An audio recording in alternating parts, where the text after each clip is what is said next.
This week in gaming, the Wolverine game gets a release date, and Xbox goes through a huge, massive, gigantomachia size shakeup.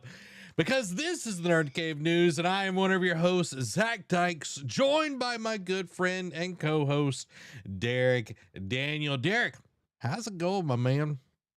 It's been outside of the gaming sphere. It's been pretty good, man. I mean, inside the gaming sphere is very disheartening, very uneasy.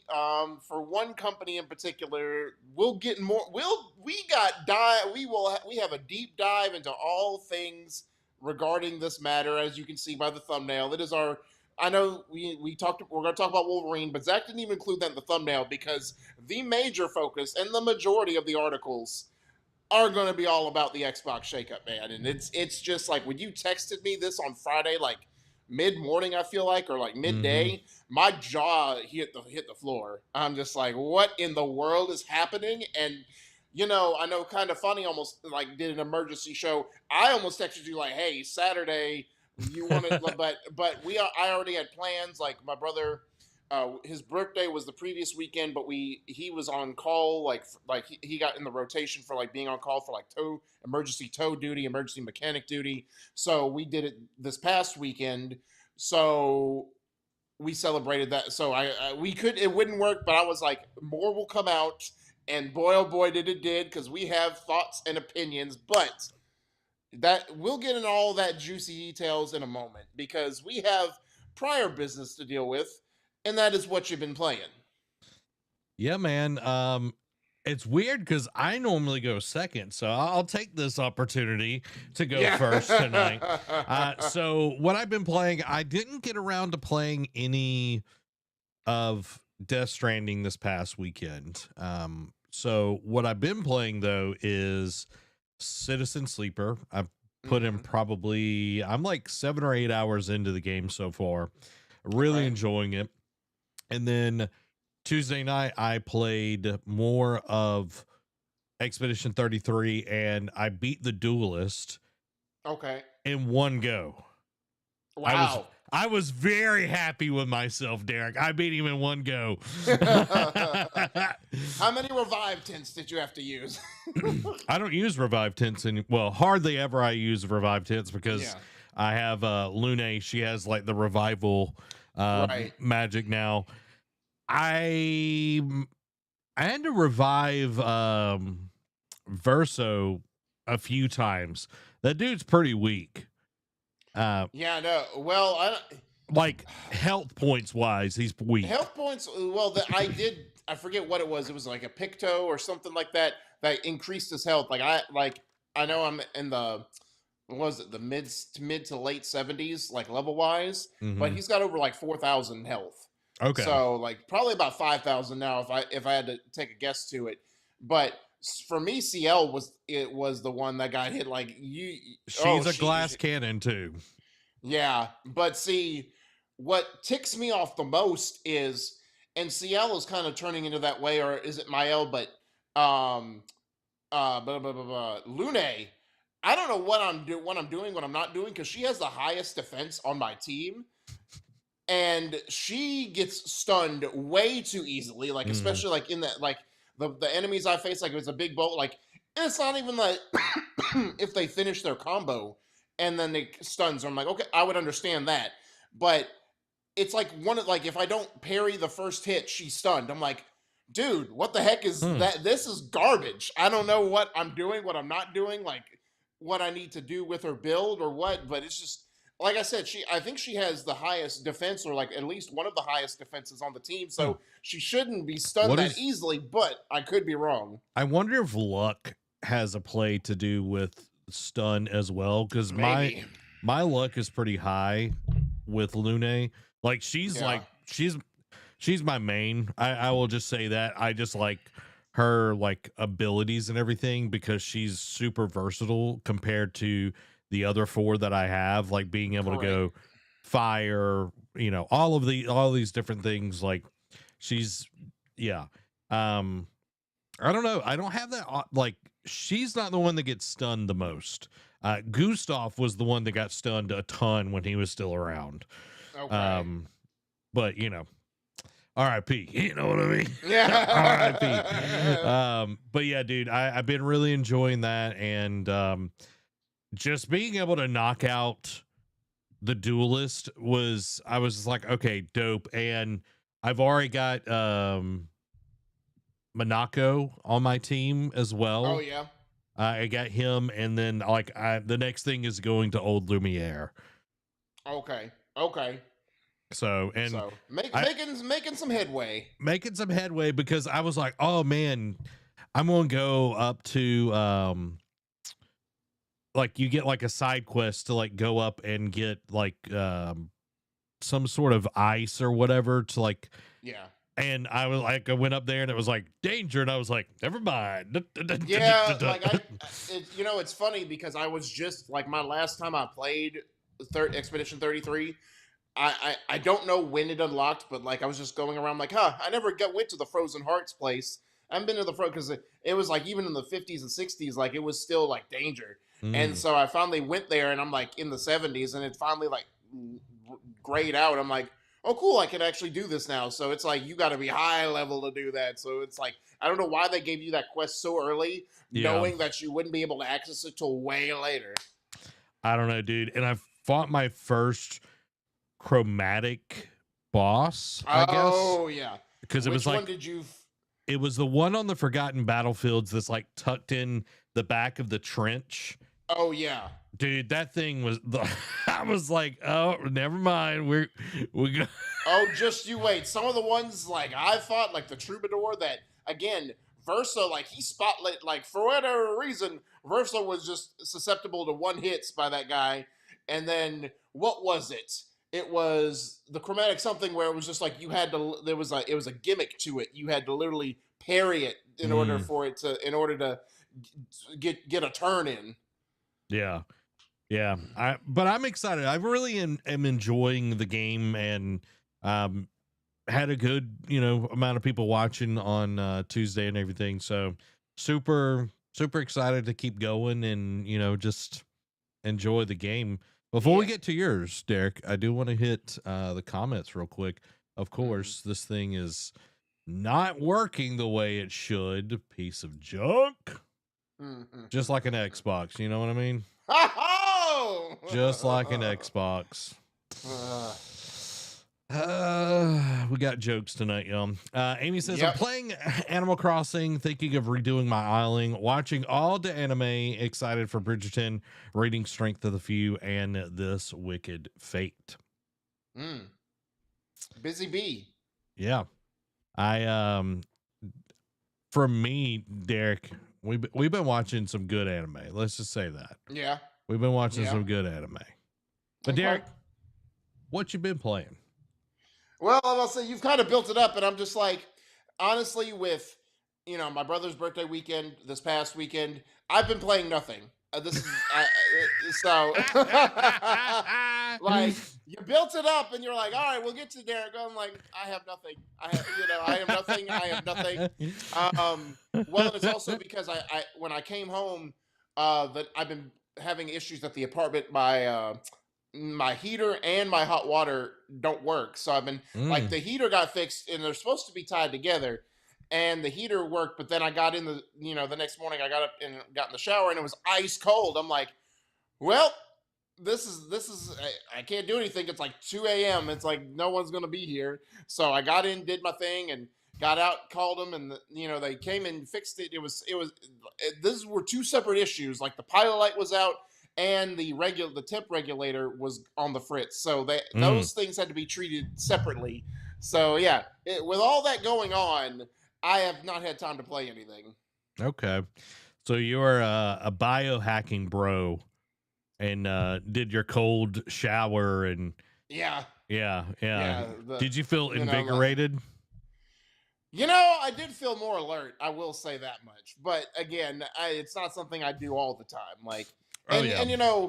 for the people who say, "Oh, I only take cold showers," what they're not telling you is like they're not sitting in there for 30 minutes. It's like, okay, you pretty much take a lukewarm shower and then turn it cold, and it's supposed to for like only like the last few minutes of your shower, and that helps improve your skin and all that kind of thing. And I'm just Yeah. like, yeah, that's what they're not telling you. They're trying to make it sound like they're Viking warriors and like I'm training under the glacial falls in the Antarctic. I'm like, no, no, you're not.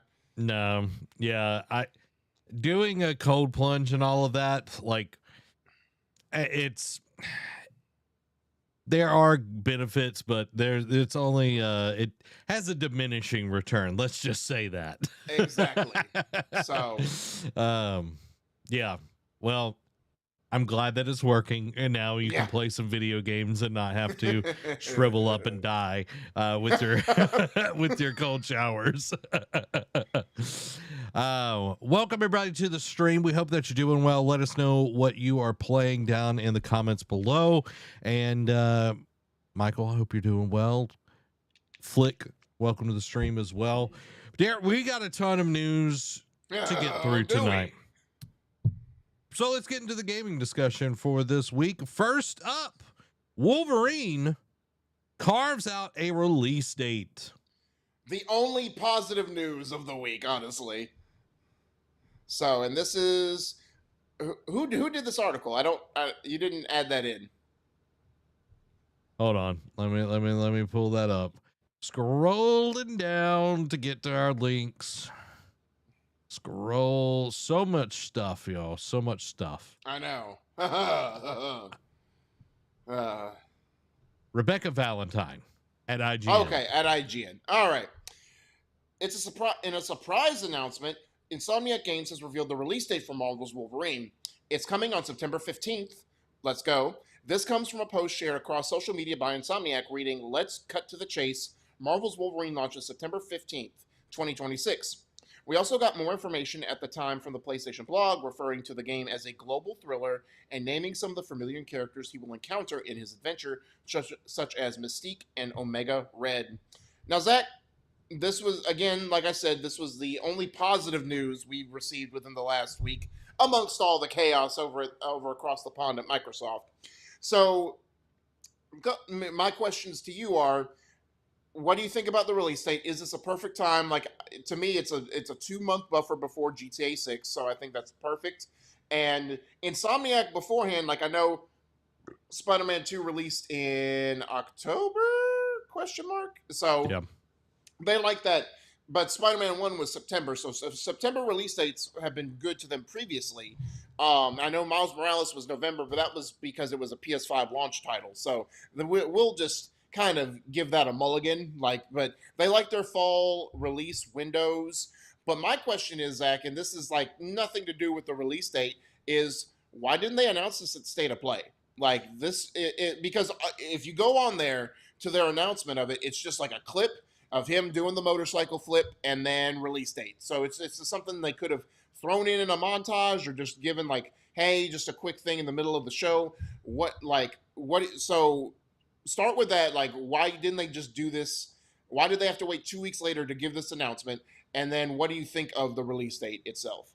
I don't think they put it in there because they didn't want to take away time on development to put together a trailer or vertical slice, because the trailer that they put out and everything is literally like 6 seconds long, and it's just like, right, it's the cover art and then but no date. Like I'm saying, like, even that, like that 6-second cut, why didn't they just put that in the State of Play? You know what I'm saying? Because people would have complained that they should have showed more, and then they could have easily followed up as like, we'll discuss more in spring, like they did before the State of Play. True. Like, I think there was workarounds. Dang if you don't, that sort of deal. True. And like, we're going to get another State of Play and all of that. Like, we're going to probably get a showcase.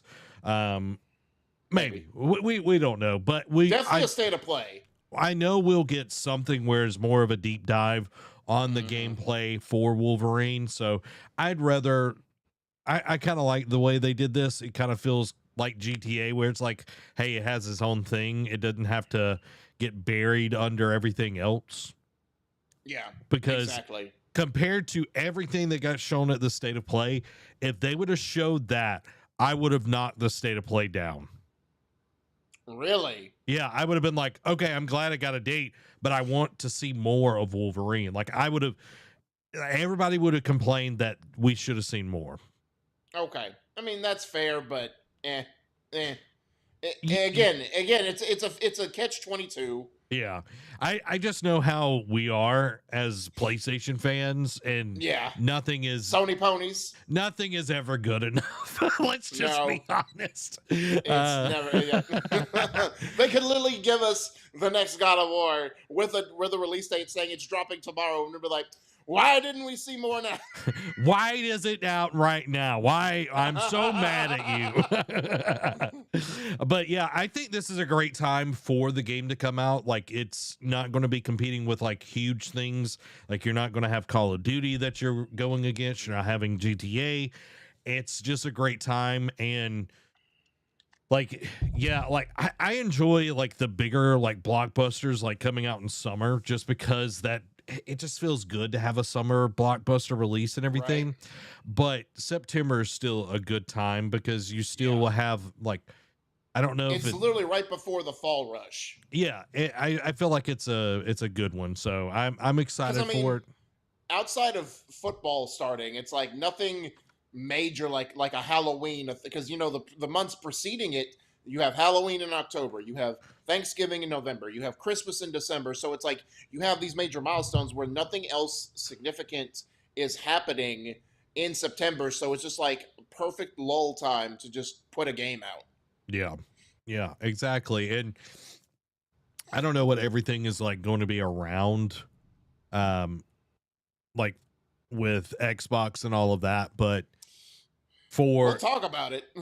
Yeah, like who knows what Xbox is doing right now, but plus Nintendo, like what everything is going to be shaping up, but them planting their flag, because everybody is avoiding November. Let's just be honest. Like everybody's going to. I'm curious, Derek, if we do get a Call of Duty this year, do they also avoid November? Well, lest we forget 2018 when Red Dead 2 dropped. Call of Duty did not, because it came out, Red Dead 2 came out the end of October, and Call of Duty always used to launch back then in the first week of November, and it would have launched the previous week, and they're like, nah, fam, we ain't doing that this year. So they launched like beginning of October, which was unheard of, like a month out of its usual release date. So even though Red Dead, like, it's its own big entity, it's a far cry from GTA, what GTA does. And if Call of Duty is giving its respect, that's more Call of Duty giving its respect to Rockstar than Red Dead, in my opinion. But if they're going to take the time to avoid Red Dead's launch, they are definitely going to get out of the way of the behemoth of GTA. However, maybe under this new leadership, they are more bullish and like, let's go head to head. Let's launch the same day as GTA, and they will get their lunch eaten. But it wouldn't surprise me. But I would expect them to launch in October as well, like a good almost month before GTA drops. Yeah, I think for them to, because last year's sales, I don't know, not Battlefield 6, Black Ops 7, like people hated that. It was not received well. It was a trash game, and it's like you need a good solid launch this year. Yeah. So it's like, don't fight Goliath with, you're not David. All right. You're not David. You don't have a smooth stone. Yeah. You are not chosen by the Lord. Let's just say that. But yeah, I'm excited, Derek. Wolverine finally got a date. I've got to put in for cause my goal is, Derek, and everybody that's here, we're going to do another all-day stream for Wolverine. So I'm super excited about that. Because I showed you that. I broke the news to you, on, what was it, Monday or Tuesday, whenever it was. Yeah. And I texted you, I sent the article, and I said, I know what I'm putting in for vacation. Yeah, I'm just like, I might take 2 days off. Yeah. Well, it's a Tuesday, too, which is weird, which would be perfect for you. Because we're used to Thursday, Friday releases, because Ghost of Yote released on a Thursday. So yeah, I don't know. We'll see. You know, only time will tell. We've got a long way. It's not even March yet, Zach. We've got a good 6 months before. You know, we got plenty of time to plan. Yes, we do. And you know the people that need to plan the most, Xbox, because my gosh, tons of stuff has happened over at Xbox, and we're Nothing calling. happened. What are you talking about? Nothing. Nothing happened over there. I'm titling this the Great Xbox Shakeup. So Yep. we have some initial statements for the ones that don't know. Phil Spencer, who was the head and now has retired of Xbox, has left. Also, Sarah Bond, who was the president of Xbox, has also left. So we've got some initial statements and everything. So Phil Spencer retiring, Sarah Bond out, Matt Booty promoted as Microsoft, and AI exec Asha Sharma has named the new Xbox boss. And this is from Ryan McCaffrey at IGN. Who better to write this article than Mr. Xbox himself? Microsoft Gaming CEO Phil Spencer, who had been at Microsoft since he joined as an intern in 1988 and with Xbox since the software giant launched its first console in 2001, is retiring. Sources familiar with the matter who are not authorized to speak publicly confirmed to IGN Spencer's retirement is effective on Monday, February 23rd, so it's already happened. Meanwhile, Xbox President Sarah Bond, long thought by many both inside and outside of Microsoft to be Spencer's heir apparent, has resigned. The new CEO of Microsoft Gaming will be Asha Sharma, currently the president of Microsoft's core AI product. Finally, Xbox Game Studios head Matt Booty is being promoted to Chief Content Officer and will work closely with Sharma. Quote, I want to thank Phil for his extraordinary leadership and partnership, Microsoft CEO Satya Nadella said in an email sent to Microsoft staff.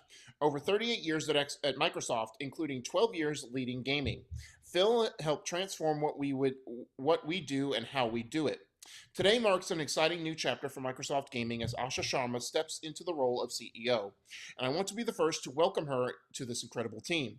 Working with her over the past several months has given me tremendous confidence. She brings genuine curiosity, clarity, and a deep commitment to understanding players, creators, and the decisions that shape our future.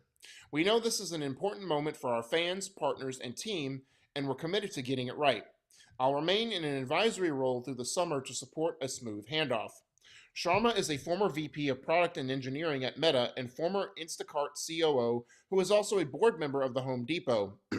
She joined Microsoft in 2024. In her email to Microsoft staff, she wrote, in part, my first job is simple. Understand what makes this work and protect it. That starts with 3 commitments. First, great games. Everything begins here. We must have great games beloved by players before we do anything. Unforgettable characters, stories that make us feel innovative gameplay, and creative excellence. We will empower our studios, invest in iconic franchises, and back bold new ideas. We will take risks, we will enter new categories and markets where we can and add real value. Grounded in what players care about most.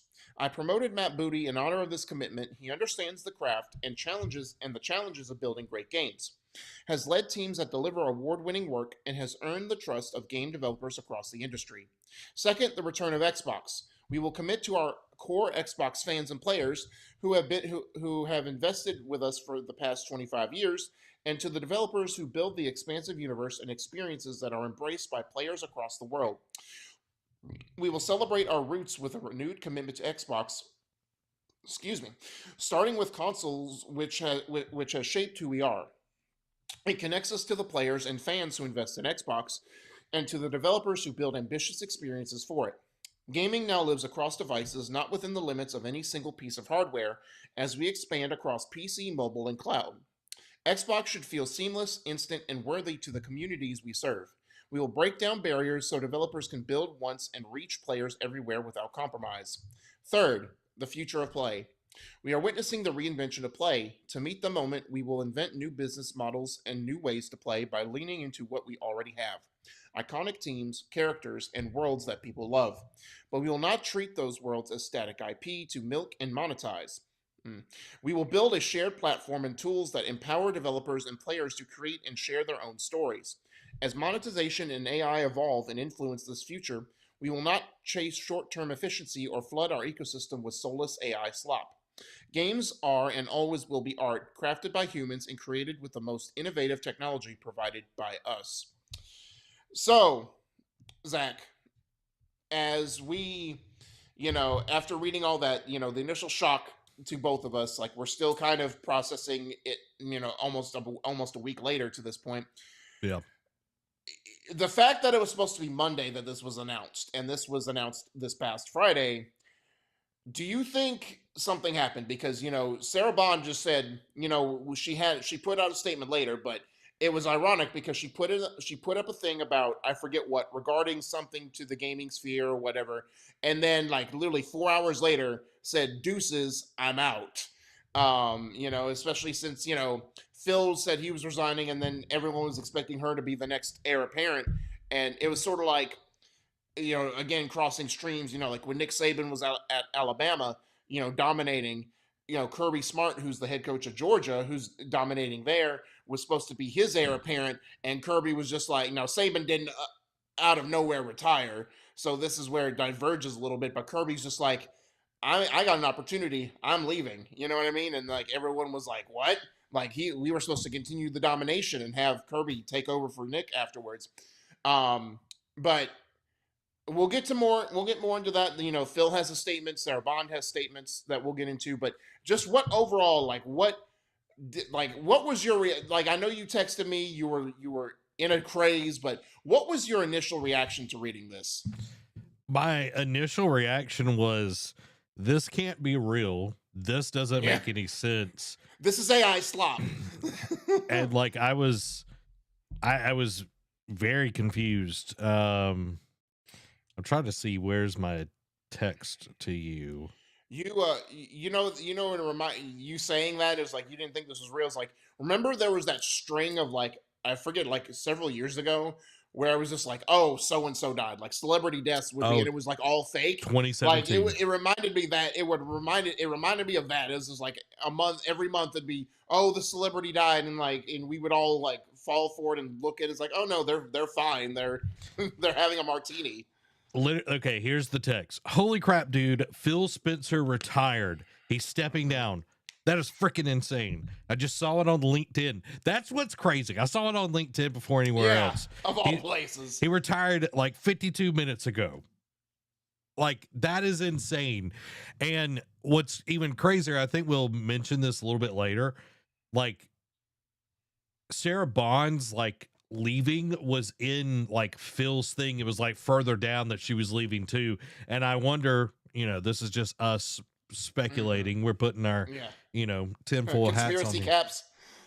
It's like, because it came out, like you said, she had posted like just her normal run-of-the-mill LinkedIn post, and then Phil's thing came out, and then it was like, oh, well, I guess I'm leaving too. Like, I don't know if that's how it happened, but I know we're about to get into Phil's thing. But dude, this was kind of a gut punch, especially after Blue Point last Thursday got shut down, and then it was like, Phil's leaving. And I know Phil has had some great things, and there's also some things that have not been so great under his leadership. But I trust Phil way more than I trust other people. I trust Matt Booty as well. Right. And I mean, Matt Booty knows his stuff too. That's why I think it was a great move to have him basically partner with Asha Sharma, because we'll get into it, but she doesn't have much of a gaming background. Let's just say that. So to partner with someone who's not only been in the industry for a while, but been in the Xbox ecosystem, I think is at least the smartest move. Now, how that will play out for her remains to be seen, but we'll get to that. We'll get there shortly. Well, some down the road here as part of the show. But you're right, man. It's like, and that's why Phil was the only reason I actually cared about Xbox. Like, I know I had been PlayStation for a while. Like, I had an original Xbox. My brother had the 360. Never really cared for it until I saw Gears of War, and that's when got me into like the Xbox ecosystem. But I never really cared for Xbox. I never really cared to see what they were doing outside of Gears of War, or maybe a Halo here and there. But those were it. Like, those were the couple of games. It was sort of like Call of Duty and Madden for the generic gamer. Those were my two games to go check out on Xbox, and that was it. And when Phil Spencer took over in 2014, That was also in the midst of chaos and turmoil at Xbox because of how they fumbled the Xbox One launch. Yep. Thanks, Don Matrick. Um, he took over and he was just like, I'm a gamer. Like at my core, I'm a gamer, and I understand what gamers want, and this is what I want to do. And again, like we said, toward the end of his tenure, he made some decisions, especially after the Activision Blizzard purchase, not so favorable, not so very gamer friendly. But he did try to right the ship. He made the best decisions he could. He made the right decisions for gaming that was necessary for the most part, and that's why like his thought process, his like decision making, like just he made it fun to be part Mm-hmm. of the Xbox ecosystem. He just didn't make it. And I'm not saying Don Matrick wasn't successful or whatnot, but it was always very business like. Phil made it fun, like how when Yep. Shuhei and Sean Layden came over to PlayStation, they made it fun. They joked around. They even at Xbox's expense during the PlayStation 4 launch. It's like, this is how you share a game. They made it fun, and then Phil's like, hey, let's make this fun too. Why does it all has to be spreadsheets and data and analytics? Like, just Teraflops. right, exactly. It's like, let's talk about the games, and that's where I Yep. think I fell in love with what he did. Like, it's sort of like Arrow, like Stephen Amell made Arrow for me. You know what I Mm-hmm. mean? It was just like, and that's why it's like anytime he was on the screen, like I tuned in, I locked in because he made it fun. Phil was the same way. Phil made Xbox fun again, and you saw that that's why Xbox One had, of course, it didn't win, but it had a better turnaround than most people expected. Like it did survive. It didn't hemorrhage. They didn't go the way of Sega, but it is sad to see him go. Best of luck on his future endeavors. Like, I know he had taken a long hiatus, like a long vacation. So you got to think this was what he was contemplating on, or like, I hope it wasn't a Bobby Bowden situation where they were like, hey, you can either go gracefully into the night, or we can drag you kicking and screaming and drag your name through the mud. Which do you choose? Like, hopefully, like, obviously, as the years go on, more will come out. So I hope that is not part of it. I hope it is like he just wanted to contemplate on his career with Xbox and if he could take the company to that next step. And I think he probably looked at it and was like, I've done all I could, with what I've been given, the current tools. Like, I've hit the wall. I can't push through it any further. Like, I have to hang it up. Well, and you look at PlayStation. PlayStation has went through so many leads since Phil has taken over. Yes. Like Jack Trenton was before, he took over, but we had Jack Trenton, we had Sean Layden, we had Jim Ryan, and now we have, I can't remember the dude's name. Oh, of course, he was over Horizon. Well, Herman Um, Holst is like there. It was a dual CEO thing, but oh now yeah. it's like shifted where he's like over gaming, and then the other dude is like more. He's like the actual CEO. It's a Okay. Yeah. Japanese guy. I Okay. can't remember his name, but anyway, it's like Phil has been the head for 12 years and has ushered in a lot of great things. Mm-hmm. And Game we'll Pass. yeah, we'll get into the things that have been questionable as well, Yeah. and Yep. who is actually responsible for Benefiting. that. Yeah, it's like, okay, some of these things weren't Phil, it was other people. So Yeah. but I want to get into Phil's actual, like, him reflecting on his 38 years. That's insane. 38 years at Correct. a company. Dude, I haven't been, the longest I've been in a company is 4 years, or like at a Yeah. position. So being somewhere for 38 years is insane. So let's talk about Phil Spencer's reflection on his 38 years with Microsoft. So it's rare in life to know when a chapter is closing, but after 38 years at Microsoft, that moment has arrived for me. I made the decision to retire and begin the next chapter of my life. It's a milestone that's given me a chance to reflect on the incredible journey I've been fortunate enough to share with so many of you.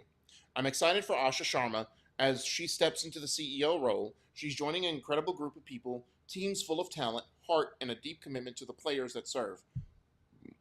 Watching her lean in with curiosity and a real desire to strengthen the foundation we've built gives me confidence that our Xbox communities will be well supported in the years ahead.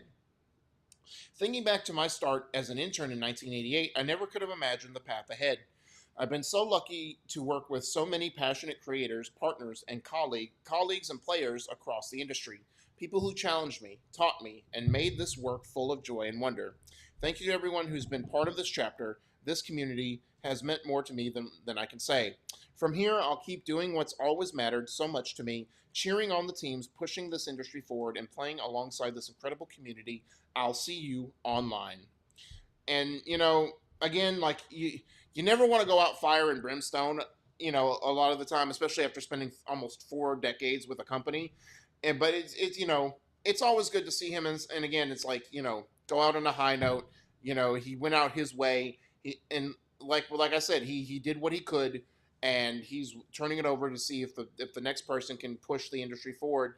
And one thing I forgot to mention is like it was sort of like in like sports. Now I know it's still kind of frowned upon, but it's like you never really celebrated or like did jersey swaps, and now all of a sudden it's become a regular norm thing in the gaming industry, especially like console elitism. Like you planted your flags. You either team Xbox, team Sony, team Nintendo.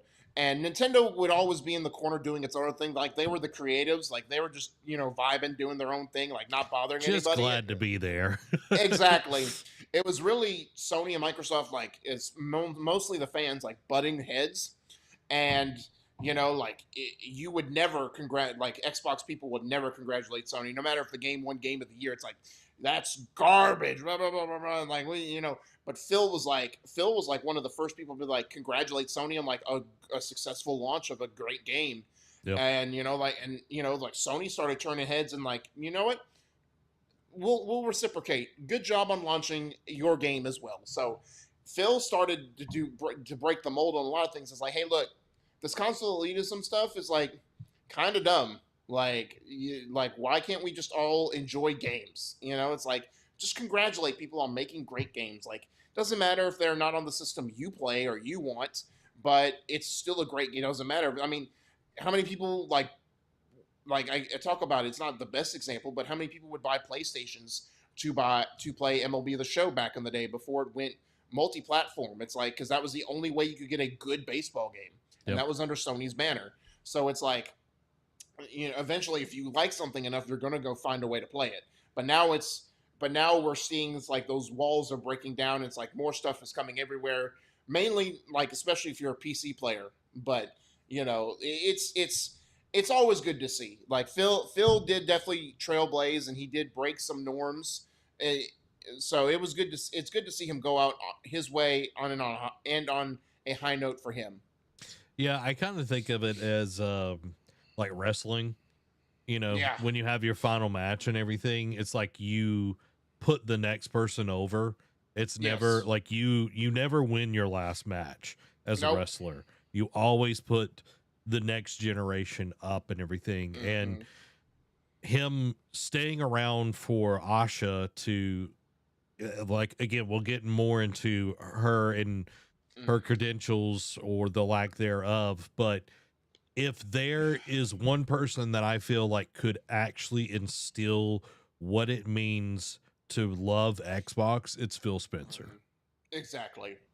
There's no doubt in my mind. Like that man lived and breathed Xbox for sure longer than almost 12 years. 4 decades. Yeah. It's like he was the head for 12, but like he absolutely loved it, and he was a gamer, and it's like you see that love and devotion there, and he's not going to stop playing games just because he's no longer the head of Xbox.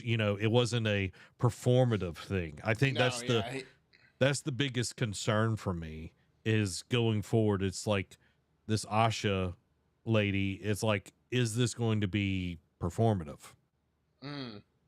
We'll get into that. Yeah. Dan said, Frank Sinatra voice, I did it my way. Dan also said, longest I've been with the company has been 4.5 years. Derek, how long? Like, well, you were at GameStop for a decade. Really? A decade? Man, I'm not that loyal to a company. I know. Well, I had no other way out until Publix opened up. So Yeah, well, you also were batting down the hatches. You wouldn't listen to your old buddy. You wouldn't listen to your old buddy over I here. mean, Mama raised a stubborn boy. Like she raised a complainer, but she also raised a stubborn boy. Yeah, for sure.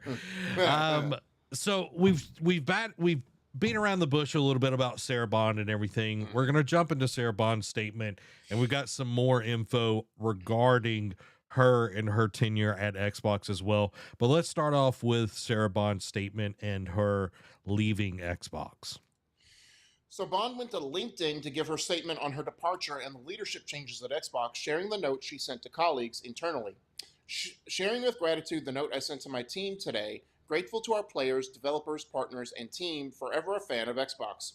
Hi team, I know there's a lot of news to take in today. I'm incredibly proud of what we've built together over the past 8+ years. PC and cloud gaming are growing faster than ever, and our next console is well underway, and together we've helped lay the foundation for a more open gaming platform that spans devices and reaches players around the world. When we announced our intention to acquire Activision Blizzard in 2022, I committed to helping lead Xbox through what would be a critical period of change. Over the past 4 years, we've navigated that moment together and positioned the business for what comes next. We took on some of the biggest challenges this organization has ever faced and did it as one team. With that, I've decided that this is the right time for me to take my next step, both personally and professionally. We're living through a transformative technological era that will shape the next generation of our industry, and I'm energized by what's ahead. This moment also presents a unique opportunity for fresh eyes and new leadership to guide the team into its next chapter. I've had the privilege of spending time with Asha over the last few weeks as we planned for this transition, and I've seen firsthand her deep commitment to our players, developers, and brand. She brings deep technology and commerce experience, along with a strong track record of building and scaling platforms that the world uses. Xbox deserves this. I'm excited to see her lead this next chapter for our team. I'll remain on as a special advisor to Asha to help ensure a smooth transition and set the organization up for continued success. I want to thank Phil for his mentorship and friendship over the years. He's been a consistent champion of this business and the people who make it what it is. And I've learned a great deal from the way he leads through both opportunity and challenge. I'm grateful for his trust and support throughout my time on the team. I also want to thank Satya for his sponsorship and support throughout my time at Microsoft. As I prepare to sign off, I've been reflecting on 3 simple questions I've tried to use to guide my days. 1. Did I bring my best? 2. Did I help someone else succeed? 3. Did I do my best work? I hope the answer has been yes for many of you. It's been a privilege to work alongside the team. Always, Sarah. So, again, you always kind of want to go on a high note, but this did not, to me, the way, and again, we'll get into more later because there are some things, because there was some questions about how she led her team and how, like, her leadership style. Maybe it got blown out of proportion. Maybe it was just some disgruntled employees, like 9 times out of 10 is what happens. But for her to post a statement and say like, oh, she's grateful in it, and then just suddenly dip, you know what I mean? Like, not even like graceful, like just says just like ghosts essentially, except for that post, makes it feel weird because it's like, what was told behind closed doors to you? Mm-hmm. Because it seems like, without, if Phil was leaving, you might have been forced out the door if you didn't decide to leave yourself. And the way this is me interpreting this, I have no facts backing about this. I have no facts to back this up at all. But it almost seems weird because it's like you have Phil being sunsetted, graced, and like given this platform, and then Sarah's just like, Celebrated. yeah, celebrated. And then, because industry vets like in that same article, she gives her statement. Their industry vets give their reaction to it and like give their flowers to Phil and a lot of it. Whereas just Sarah was like, hey, thanks for a great 8 years. Bye. It's like, and I know it wasn't like, that's dumb, very dumbed down what she said. Mm-hmm. But it just seems like this was more rushed. It didn't feel like, of course it wasn't AI generated, but it doesn't feel authentic because of the way it just happened. Like she dipped and then several hours later posted her goodbye statement. Yeah, it feels very corporate speak, but that also might have been part of the agreement because Yeah. I hope hopefully Jason Schreier is on the case and we'll get some info and Jason's everything. never gonna rest. You know what I mean? Yeah, you gotta love Jason, but like regardless of how she led and like the stuff that we'll get into in a moment, like the way that Xbox presented themselves was always a very solid front with Mhm. Phil, Sarah, and Matt Booty. Like it always felt like the three of them were in lockstep, regardless of what was going on, regardless of closing Yep. studios or, A the united front. it was always right there together. And this was the only time that I feel like that was not the case. And Hmm. I feel like Sarah did get the short end of the stick here, regardless of, decisions and the whole, this is an Xbox thing that we're going to talk about after the mid roll here in just a second. Like, I feel like Sarah like got thrown under the bus, to be honest. Yeah, And, 100%. it's like, I think she's treated as a scapegoat. yeah, yeah, 1,000%, because it's not just her decision to make the, like, yes, she's the president, but she has someone above her, and then she has Microsoft above them. It's like, yeah, in who, I don't know, dude. It just annoys me, and there's a lot of things that you can take into consideration. It's like, Yeah. oh well, gaming is a boys' club. Yeah. You know Yeah. what I mean? And And why does it like let me and I know it's business. Don't get me wrong. I yeah, get it. I understand it.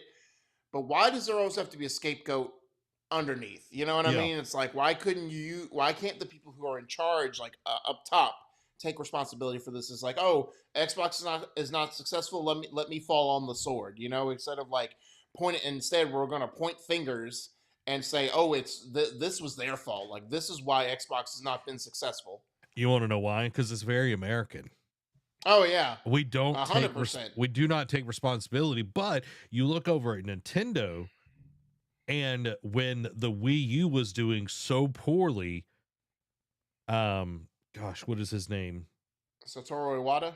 Yeah, Awada fell on the sword Yeah. because of like how the culture is. They take responsibility and they apologize. Mhm. And it's like that's not how it works over here. It's like we're gonna find who can we blame. And unfortunately, and again, like I'm not excusing whatever she has done or didn't Yeah. do or how she ran things, Yeah. but this feels weird. Yes.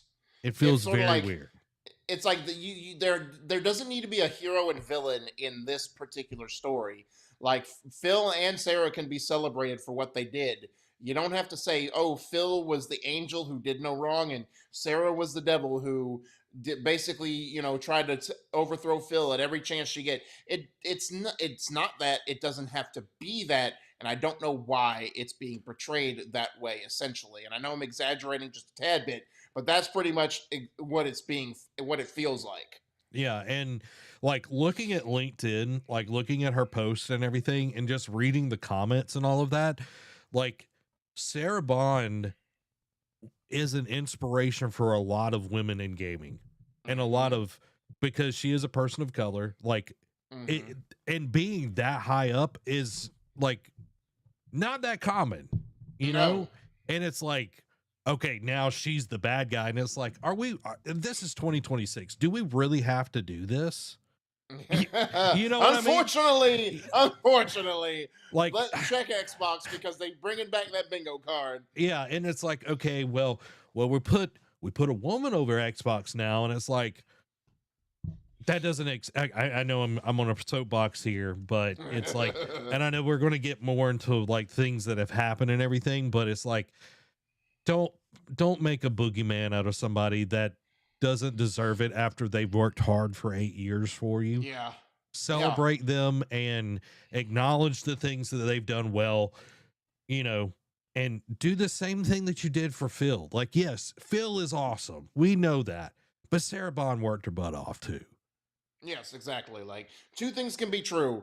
Phil, like someone who spent 40 years can work just as hard as someone who spent 8 years with the company can work just as hard as someone who's been there for 40 years. Like, Yeah. it's not mutually exclusive. You can't. This is not a measuring contest, if you will, of like, oh, I worked longer, so that means I worked harder. It's like, no, not necessarily the truth. Not the truth. Guys, before we get into more of Xbox news, make sure to hit the like button if you're enjoying the content that we do here each and every week. Make sure that you tune in on Tuesdays because we are currently going through Expedition 33. You don't want to miss it out. It's such a fun time. We're doing a lot of cool stuff here at the Nerd Cave. So thank you so much for being here. Make sure to hit the like button and the subscribe button. I see them popping up over here. Thank you very much, everybody. Now, let's get back into the great Xbox shakeup. So let's talk about worries and frustrations that have been voiced. This one is reports claims this is an Xbox campaign offended many Xbox employees, and this is by Tom Phillips at IGN. Microsoft's divisive "This is an Xbox" marketing campaign was disliked by many employees, a new report has claimed. The advertising, which claimed that phones, tablets, and smart TVs now all counted as an Xbox too, effectively told consumers that you no longer needed to buy an Xbox console to play Xbox games. Now, a new report published by The Verge has labeled the campaign as having, quote, offended many Xbox employees internally, and tied it to the wider Xbox Everywhere strategy being pushed by now former Xbox exec Sarah Bond. The Verge's report links Bond closely to Xbox's marketing efforts that year following the departures of other senior employees and suggests she was invested in the move to broaden the Xbox brand away from the perception that it was solely console-based. The report also notes the fact that Bond personally announced the Xbox mobile gaming store in July of 2024, a project that would have helped this multi-device Xbox push to become more realized had it not been continually delayed. Finally, citing sources among Xbox employees past and present, the report paints a negative picture of Bond's relationship to other Xbox staff. And basically, I know it doesn't cover it here necessarily, but in the report, because I did listen to like Kind of Funny's take on it, it did report that Sarah Bond was very like dictatorish in a sense. It was sort of like, if you're not with the vision, then you don't need to be here. Like you're either part of the ship or you're not. You know what I mean? It's like you're either steering the ship or you get off and jump and swim in the ocean, type deal. So again, whether that's, again, just disgruntled employees, because, again, this campaign apparently upset a lot of people internally.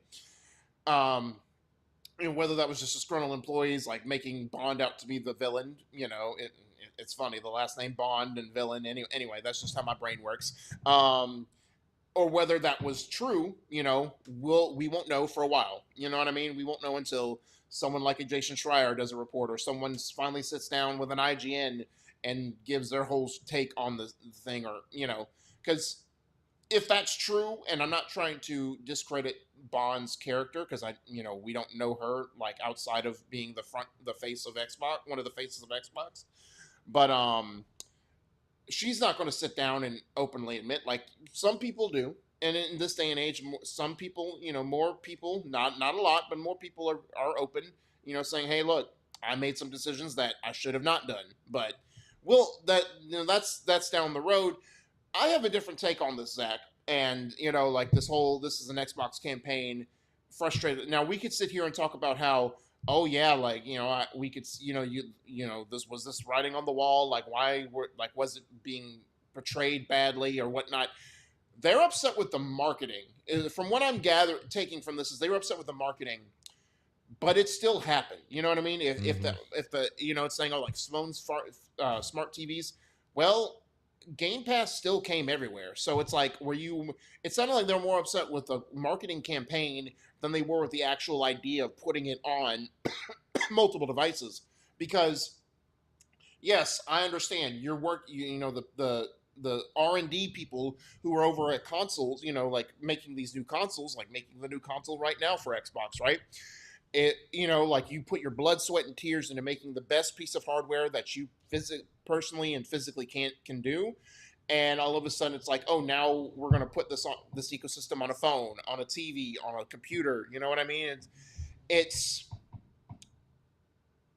in this day and age of breaking walls and breaking barriers, right? Wouldn't you, as a developer, want to get more games out, like get the Xbox brand out there to more people? So why are you upset at the campaign for how it portrayed it when it still happened and you knew this was what they were wanting to do? Like I don't get it. Like I just don't get why they're so upset over a campaign when the reason should have been like, oh, like they should have put their foot down. Because had they come out when this like whole Xbox play, everything's an Xbox, come out and be like, we're putting our foot down, or like, had you heard beforehand, before they went public with this uh advertisement, and Microsoft is unionizing because of how like they're because they want to keep everything on console or PC type of deal. I don't, you get where you're picking up when I'm putting down, I'm hoping.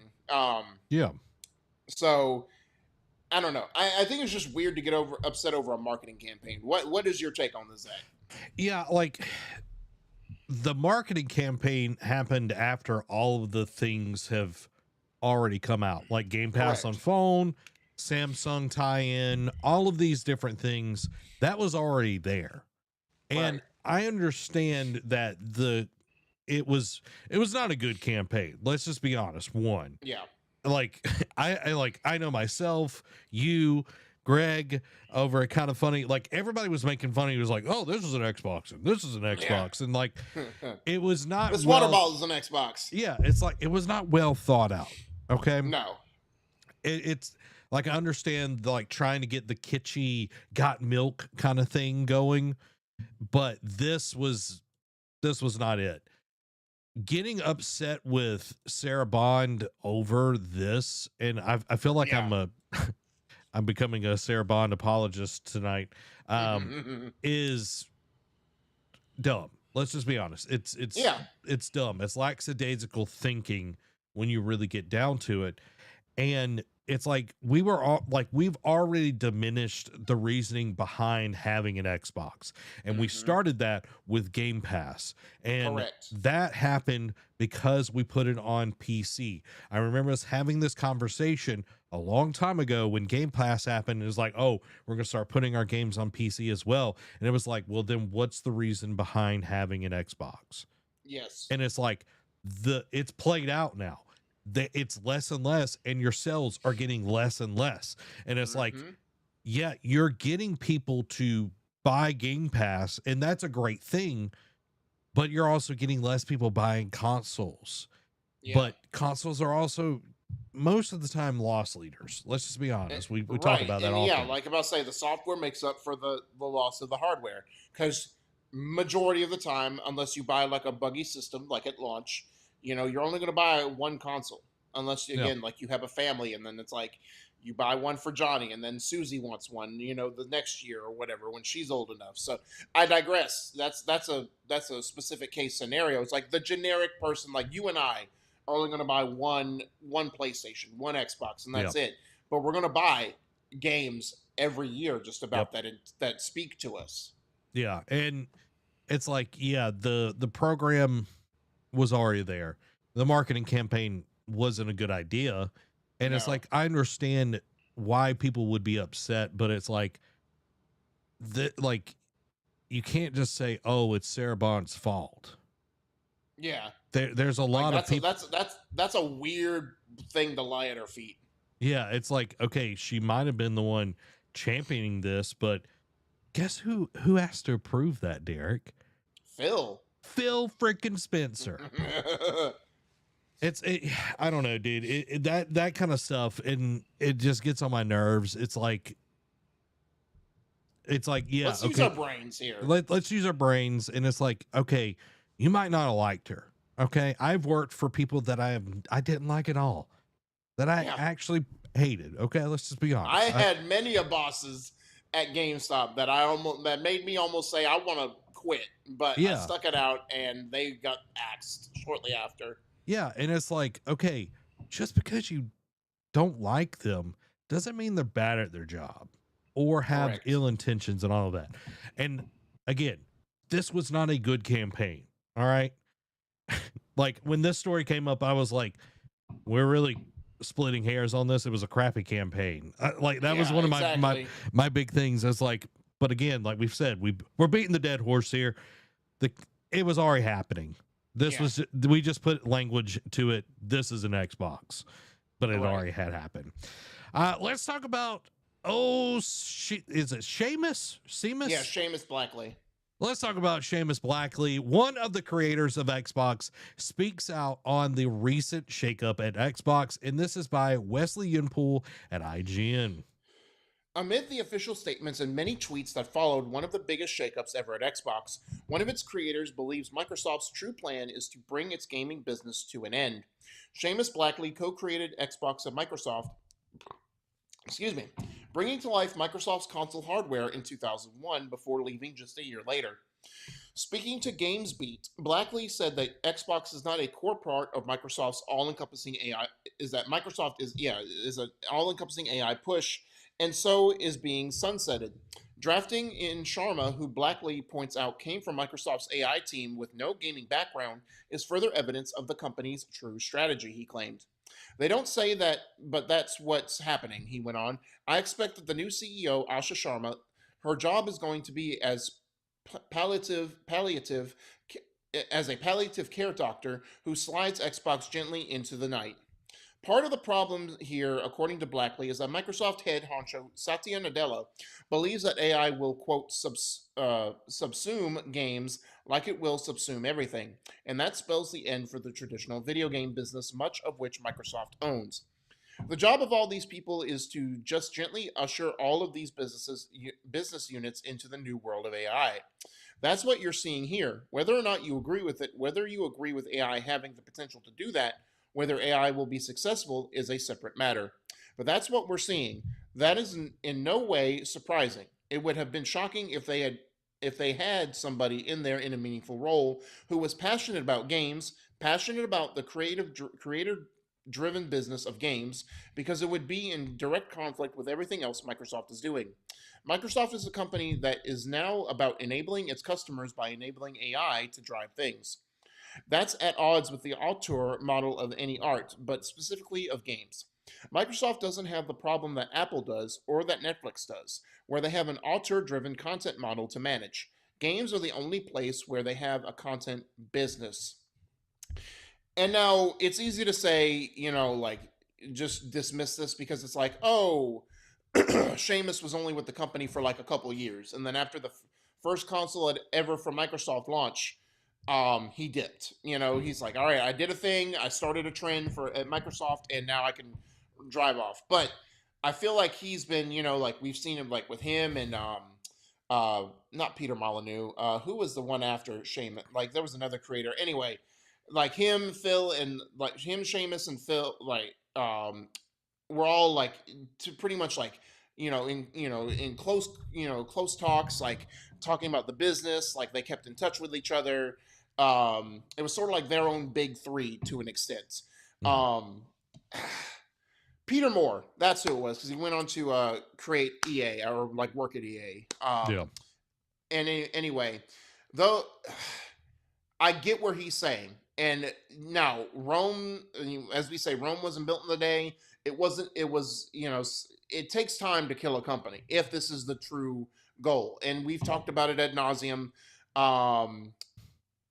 Like AI is going to be shoved down our throats whether we wanted to or not. It's like with anything else, like with loot boxes, like with live service. We don't want it, but we're going to be dragged kicking and screaming, and it's going to be here eventually, and like we've said ad nauseum, if it's used as a tool, cool, I'm all down for that. If it is used as a primary focus for game creation, for content creation, you can take that and shove it where the sun don't shine. You know what I mean? And if their goal is to pretty much sunset the gaming division, like it's going to be death by 1,000 cuts. Now, if we see it's not going to happen tomorrow, it's not going to happen next year, because they have a new console in the works. Like there's like people still think it's going to launch next year. I'm like, no, that's the best case scenario with the RAM crisis going on right now. It's going to be the small things It's going to be the buildup, and this is stuff to pay attention to. If they go the route of Activision Blizzard, where small, like they're going to start in the beginning, where it's like, all right, Coalition, put out some Gears games, and then it's like, okay, you're successful with these. Now we can give you the creative freedom to do something else. You know, like 343 or Halo Studios. You've done some Halo games, we can do it, but no longer will you have a Hellblade 1 and 2, I think. And some of these creative studios who aren't cutting it, because again, so late last year we talked about how they want a 30% ROI now, profit on their games. This is coming from Big Micro. This isn't something that Xbox just woke up and decided.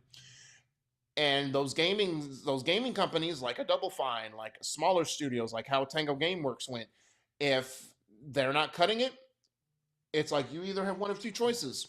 You can either pull a Raven Studios and not make games anymore and be support studios for other big gaming companies that are making games that are making big returns for us, or we're going to shut you down and lay everyone off. Your choice.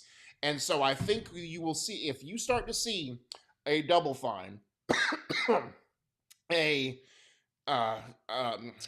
Team Ninja, Team Ninja, you know, like those studios, those smaller studios that they bought years ago, turn into support studios or slowly start downsizing or being closed, because we're already seeing it, like the Initiative, like a big quadruple A studio that was their first built in-house studio in forever. They close that down, and that means no one is safe at Xbox, essentially. And if you start seeing more of that, like dissolving, then you know that the gaming division is in trouble in Xbox. And it's going to be it's not going to be big, like again, if 5 years from now you're not going to wake up and say Xbox gaming division is closed. You're going to see the slow burn. And so again, whether that is this holds any merit or not remains to be seen. We've got a long way to go, but I know it's not going to happen overnight. Zach, what is your take on all of this? Yeah, like I compare it to Rome. Like when Rome was falling, it took a long time.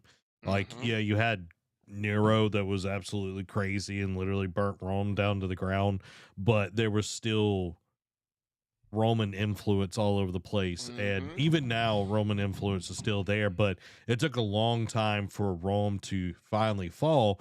But when it did, that's the beginning of the Dark Ages. Yep. And I feel like if we're just getting, you know, talking points like, oh, we're not going to push AI, we're going to invest, these are my these are my 3 rules and yada yada yada. And it's like, if Asha goes by those 3 rules, awesome. Like those are great initiatives, thought patterns, but you actually have to put your money where your mouth is and put out games that matter and not just milk things.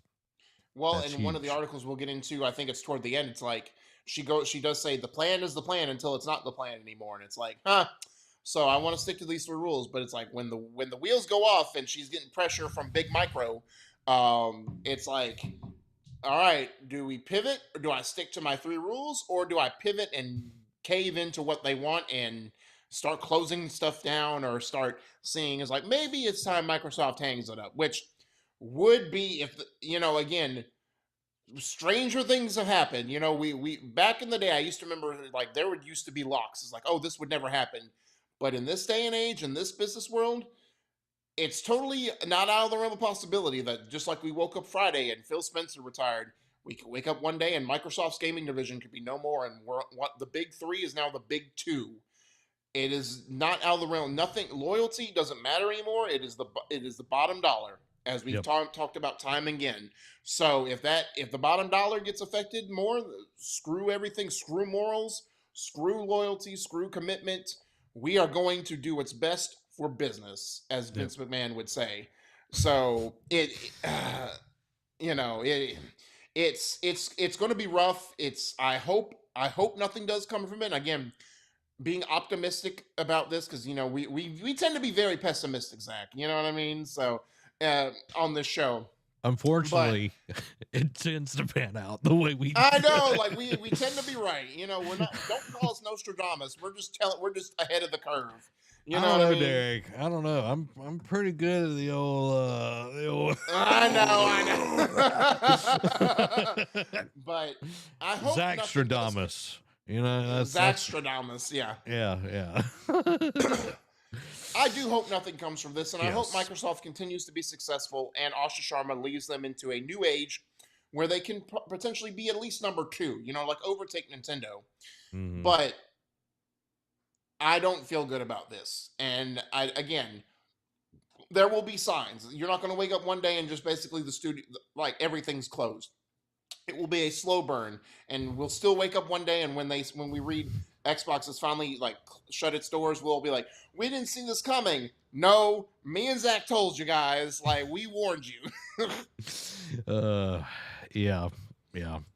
Amy says Zach Predicting the predicting. collapse of society. Oh, oh boy. Well, we've talked a lot about Xbox, but we're not done yet. Let's talk about the No. new head of Xbox, Asha Sharma. New Xbox boss responds to concerns around her Microsoft background, and this is from Tom Phillips at IGN. So, Microsoft's new gaming CEO, Asha Sharma, has responded to concerns around her background in AI and lack of previous roles in gaming. As part of her first major interview since the announcement that she will replace veteran Xbox boss Phil Spencer. In Sharma's first message to Microsoft staff, Sharma laid out her three main commitments: great games, the return of Xbox, and the future of play. Talking to Variety, Sharma said she believed great games were those with deep emotional resonance, a distinct point of view, and experiences with stories that make players feel something. Sharma then gave the beloved narrative mystery Firewatch as an example of this. On her track record, Sharma admitted she had a quote lot to learn as an outsider to the gaming community, but was a platform builder who intended to earn the right to be trusted by players and developers. Sharma began her career at Microsoft in marketing, though has spent time at Meta, scaling Facebook Messenger to billions of users, and then retail delivery company Instacart, where she helped guide the business to profitability. While she had spent 2 years working on Microsoft's AI push, her initial message to Xbox staff included a pledge to, quote, not chase short term efficiency or flood our ecosystem with soulless AI slop. To Variety, she claimed similar, saying her stance was that she had, quote, no tolerance for bad AI.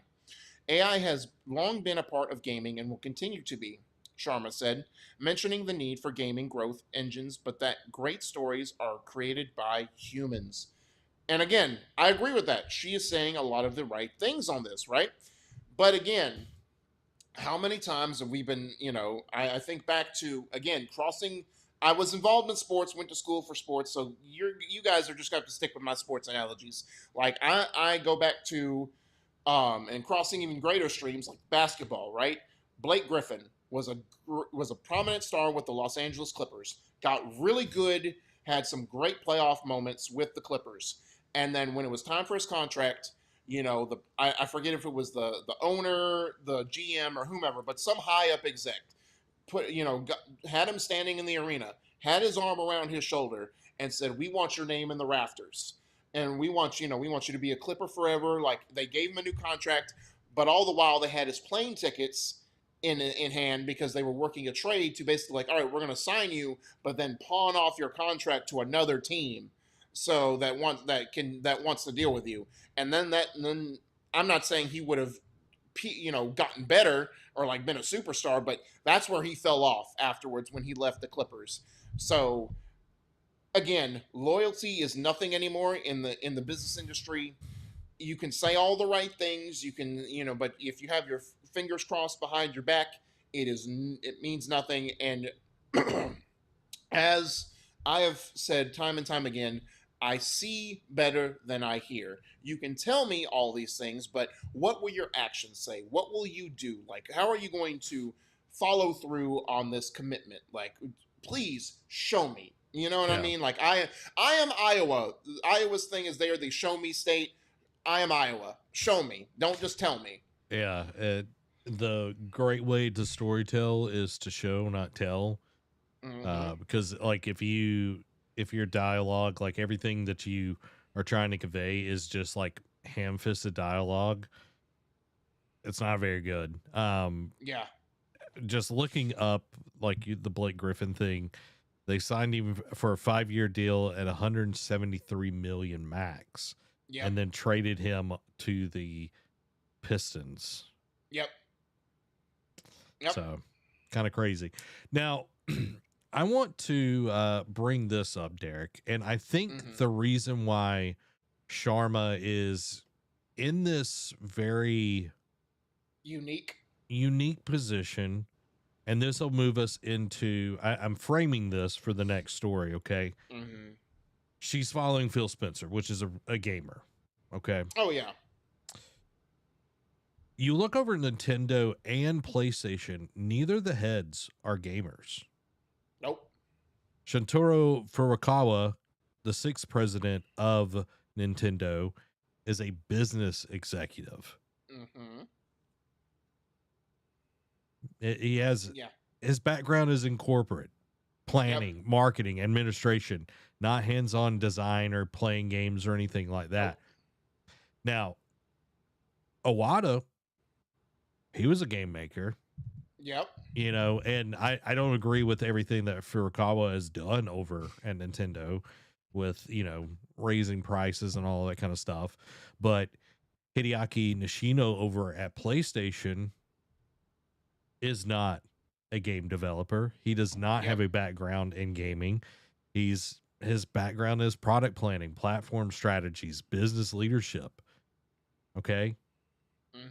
The reason why people are comparing and so concerned about this is because of Phil Spencer and how he was perceived and how he was a real gamer. So that brings us to our next story.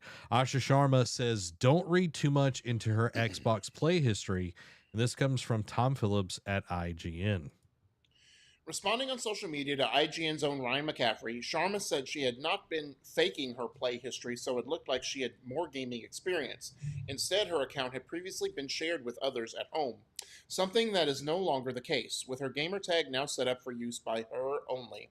Faking would be a terrible idea and wouldn't work, Sharma wrote, going on to reiterate that she would never pretend to be the best gamer anyway, as it's not her goal. I agree, Sharma wrote in response to the suggestion that trying to bluff her game knowledge would be a bad move. Faking would be a terrible idea and wouldn't work. I also didn't expect my gamer tag to blow up, and the reality is more boring. I created it recently to learn and understand this world, Sharma continued. I played with my family, and it's a shared home account across devices, which you can see in the range of games and achievements. Fixed that this weekend, and everyone is only playing on their own gamer tags. But I get where this is coming from, she added. I don't pretend to be the best gamer, and even though I'm playing, that's still not my goal. My focus is to make Xbox the best place to play, return to our roots, ship great games, and become stronger for the future. And you're talking about, you looked at the Nintendo and Sony's, current presidents and CEOs. Again, the sports thing, right? There are great, in the NFLs particularly, there have been great GMs and great owners who have never played a down in the NFL and still run successful franchises. I get that. Now, that's not everywhere. That's that's a handful. Say what? The Heat, Pat Riley.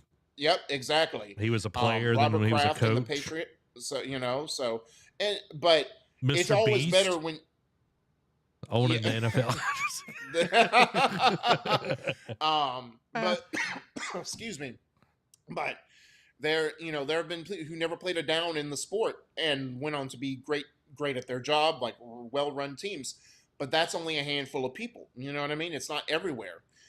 And I'm not saying that Asha Sharma can't come in and right the ship and get Xbox to even a higher level than Phil could. That's totally on the table. But again, when you're coming from someone who had their ear to the ground, listening to gamers, and because they are a gamer, it speaks more volumes. Again, it's sort of like, players, like while they respect, the GMs and the owners who do great things, having that coach or that that GM who played, who understands the struggles you're going through as a player, that can relate to you, just feels different. Like just Hmm. the SEC motto, it just means more. You know what I mean? It it means more to you as a player. I mean, you can still appreciate and respect the people who didn't, who are still successful at their position, but it just means so much more to have someone who understands what I'm going through. Like, oh, they had a like when you have a rough year in your career, it's like a rough patch in a rough year, rough few years in your career. Someone to put their arm around your shoulder and be like, hey, this is what I did. This is how I fought through it. This is how I cancel out the noise. That is just so much more valuable than someone who is like a businessman who only sees things from a business perspective and just sees numbers. He doesn't see the soul of the person. Yeah. Yeah, I agree. And like it really comes down to, it's a double-edged sword. It's like I think of Jerry West, which is the NBA logo. It's Yep. like Uh an huh. amazing player, all of that stuff. But he was an awful coach. He sucked Yeah. as a coach. Larry Bird was a terrible coach. Yeah, and Jason Kidd not that great either. So it's like, just because you play well, just like a musician, you might be an amazing Hmm. musician, but you can't teach. You know, Exactly. and again, I think there is a balance to be found here. It's like, if you understand, you can make great games if you know where people are coming from and actually listen to your purchasers, your Hmm. customers. That's the Yeah. word I was going for. If you actually listen to the customers, and not just the people that buy one or two games a year, I'm talking about the hardcore people, the people that buy Hmm. multiple games a year, that have Game Pass, and then even go past that, and it's like, oh, I really like this game, I'm going to buy it so I have it, so when it goes off of Game Pass, blah blah blah blah blah. So it's just a very interesting position that Asha has found herself in, because of Hmm. who she is following. Because I know Jack Trenton didn't play. Sean Yeah. Layden, I don't think, played either. I know Much. Shuhei did, but Yeah. that was his whole thing. Gio Corsi as well, Oh but yeah. it's it also kind of just depends on who the person is. So, but let's talk about AI, because that is a huge concern here, and we've had people comment about AI as well throughout the episode. So, the new Xbox leadership confirms no Microsoft pressure to increase AI use, and this is by Luke Riley at IGN. So, in an interview with Windows Central, Asha Sharma and Matt Booty explained there will be no internal pressure on developers to use AI, and that the Xbox ecosystem will not be compromised by slop. I think that with any new technology, it brings possibilities as a tool, but even more important, especially now, we need to draw lines on what we won't do, said Sharma. That's what I attempted to do when I shared my opening letter. I will not flood our ecosystem with slop. We won't have careless output. We won't have derivative work. I deeply believe in the words that I shared previously there. Booty noted that while game developers are typically quick to experiment with new technology, Xbox's goal for AI will be for it to function in a complementary role. Just as a group, game developers are always eager to adopt new technology. When Photoshop showed up, it took about 1 month for it to appear in every game studio on the planet before it was because it was so useful. What I hear throughout our studios, it is the people, our artists, our coders, and the writers. They're doing the creative work. In my experience, anytime there's new technology, what happens is there's a need for more specialists, new specialists. It raises the bar on what the expectations are for the quality of the games. We've got no pressure from Microsoft. There are no directives on AI coming down, said Booty. Our teams are free to use any technologies that might be beneficial, whether it's helping write code or check for bugs. Things more in the production pipeline. At the end of the day, as Asha said, we're committed to art made by people. Technology is only in support of that. And again, Zach, you and I have said that ad nauseum, like as a Mm-hmm. tool, like, and again, like especially if you're making a huge open world RPG with thousands of NPCs, it gets tedious, it gets mundane, it gets tough to trying to create all these different ones. So having AI to like circulate like a generic like template and like kind of make variants of that is helpful. Now, where you draw the line is like, all right, now I need you to code like this very important cutscene, like that will change the shape of the story and like set the the peak of it, the apex of the story forward. I need you to generate a whole cutscene of that. That's where it needs to draw the line at, and that's where I think they're getting at. And again, to be more on the pessimistic side, it sounds good, and like we're not forcing you to use it yet. It's sort of like, again, we go back to the devil himself, Jim Ryan. Like how he wanted to push the live service initiative, but then it came out and said, "Oh, we're not forcing every studio to do it." But behind closed doors, everyone was talking about it's like, well, we're not forced to, but we might it's either now or never. We might not be forced now, but we might down the road. So we might as well just bite the bullet and start jumping on the trend. You know what I mean? So if one studio does it, and if majority of studios are using it and others aren't, but they're seeing more like they're be able to getting out their games faster than studios who aren't, they might come to them and be like, "Hey, we need you to do this," and it's sort of like, okay, that's where you need to generate. It's like, all right, are they getting it out faster because it's helping with the mundane stuff, or it's just because they're just getting out the games and you're hitting quotas and benchmarks and stuff? So again, Yeah. that's where I feel like they need to draw the line. I feel like right now they understand it, but as we know, when big corporate comes in, they don't care about that. They just see spreadsheets and data and be like, this ain't cutting it. Figure it out. Yeah, and I think one of the big things that needs to happen going forward is smaller games. Like Yes. like there only needs to be a few games a year that are 100 hours plus at Yep. max. Like we don't need a ton of those. Please, for the love of God, it's so hard to play those games. Even when they're amazing, it's really hard to Yeah. play those games. But having smaller experiences will help a ton because the big thing is how much games cost to make. And if you can Yes. make a smaller experience for a lower price, then you won't have to resort to the slop effect. Yep. You won't have to do what Ubisoft is doing, where they're writing a ton of their AI, you know, dialogue and everything with or with their NPC dialogue with AI. And it's like, if you do write anything, and I'm saying this from literal everyday experience, if you write anything with AI, you have to go over it with a human's eye. Yes. Anything with AI is going to be generic. You, as the person, are the taste maker. Okay. Yes. So you have to put that in there. So I'm hoping that they will stay committed to art made by people and not AI slop thrown at the wall and expecting people to still buy it. Yes. I do want to hit a few comments here, though. Joe says, I don't think AI is going to save Xbox. No. And I don't think AI is going to save anybody, but yeah, I don't think so either. I also, this is one of the things that I'm curious about. She's coming from the AI side of Microsoft, and the AI side of Microsoft is crap. Okay. Yep, 100%. It's ironic. It is absolutely crap. So it's like maybe knowing that, because it's really hard to compete against, like, ChatGPT is kind of the lowest rung right now. Yeah. Claude is really good. Manus AI, which is owned by, like, it was a Chinese one, but then Facebook Meta bought them. Dude, it's freaking amazing. So there's so many good ones out there. Microsoft is not it. Let's just be honest. No, But yeah, 100%.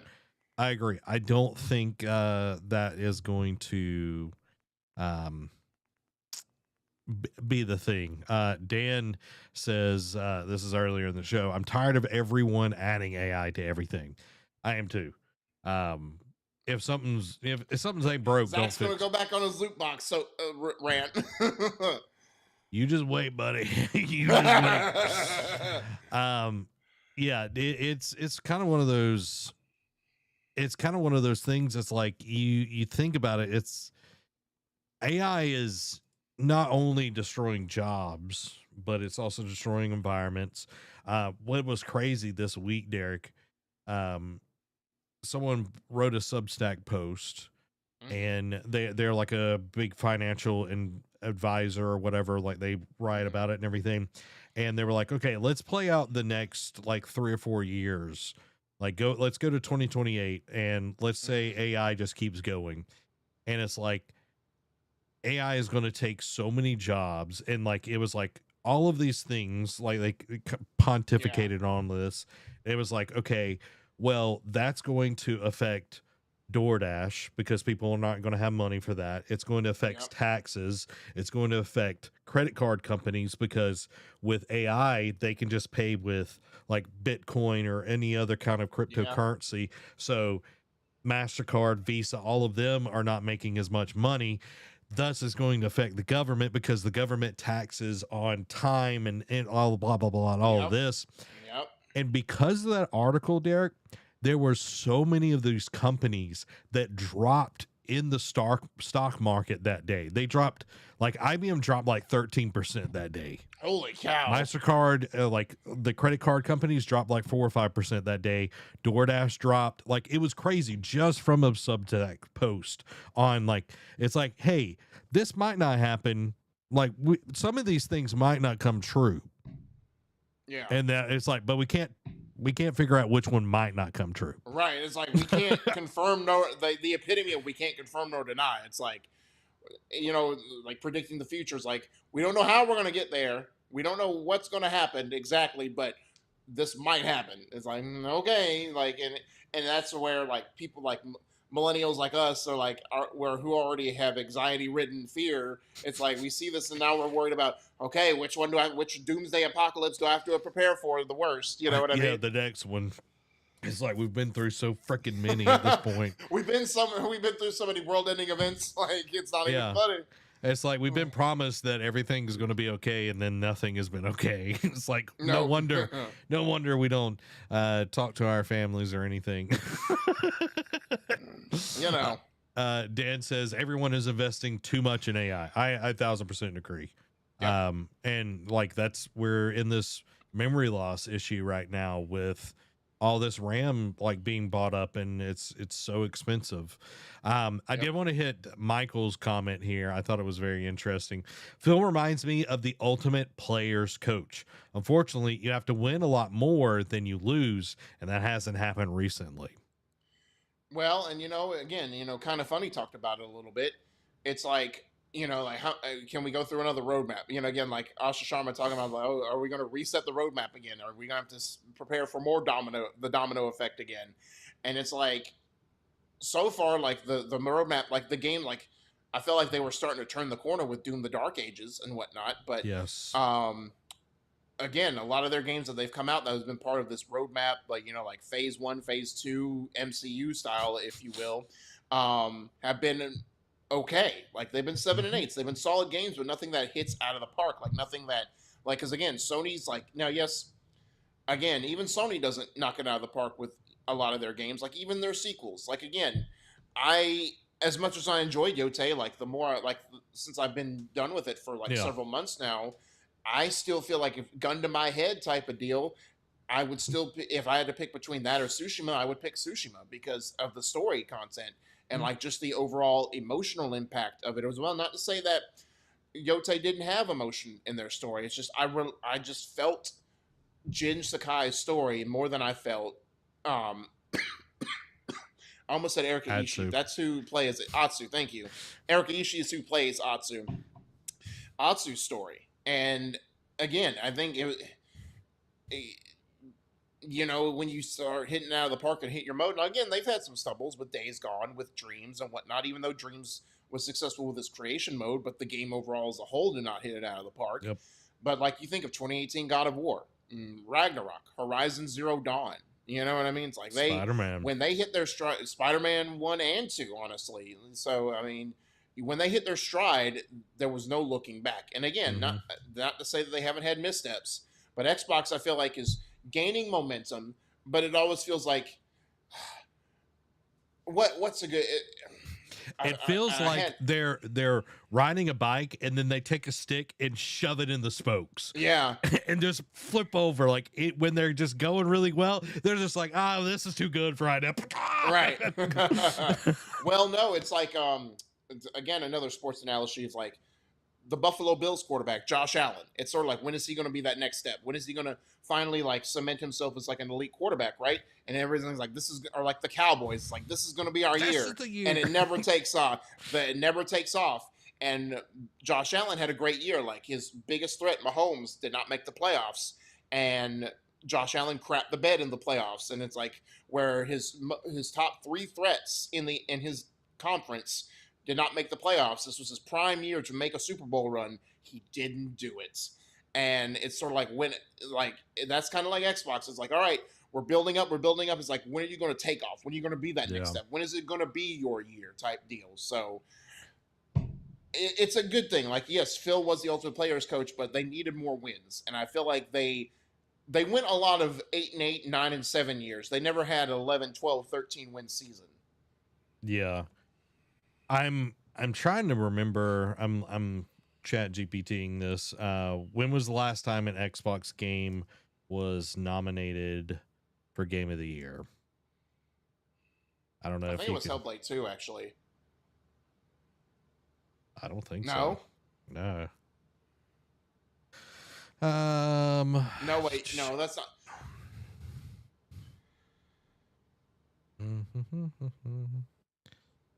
Let's see. Last time, okay, when was that? No Xbox exclusive has been nominated for Game of the Year since 2010. Oh, wow.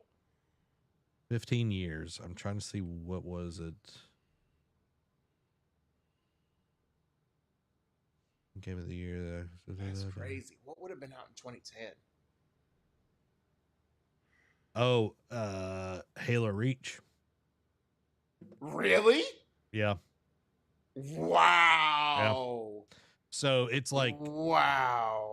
That was Bungie's last game, and it's like you look at that, and it's like, you know, we've had, like you said, 7s, 8s, some 6s, you know, maybe a 9 in there, like, you know, Doom the Dark Ages. Yeah, but nothing that's, you know, where in their prime PlayStation 4 heyday, PlayStation was printing 9s and 10s. You know what I mean?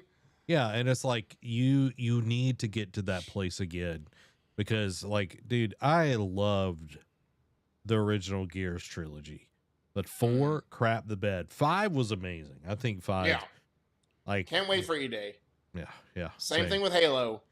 Halo 4 was an abomination. Halo 5 even worse than an abomination. Infinite was palatable. It did some good things. Yep. Didn't stick the landing in the long run for its long tail. Yeah. Speaking of long tail, Derek, let's talk about the plan. Will the new boss of Xbox reverse recent strategic decisions? And this is by Wesley Yinpul at IGN. One of the big questions fans have for Sharma is whether Microsoft will reverse some of its recent policies, many of which have alienated the core Xbox fan base. Fans have criticized Microsoft for leaving Xbox game exclusivity behind in favor of a multi-platform approach that has seen the company's biggest brands, including Halo, make the jump to PlayStation. Why buy an Xbox now when all Xbox games come out on everything? In a new interview with Windows Central, Sharma avoided specifics when asked about about future and recent strategic decisions, only offering the cryptic, "The plan's the plan until it's not the plan." Right now, I need to learn, candidly, and about the why of these decisions, what we were optimizing for, and what the data says about the Xbox strategy today. That's the honest answer. I'm looking for lifetime value, not just what happened in a previous moment or in short-term efficiencies and things like that. The plan's the plan until it's not the plan. So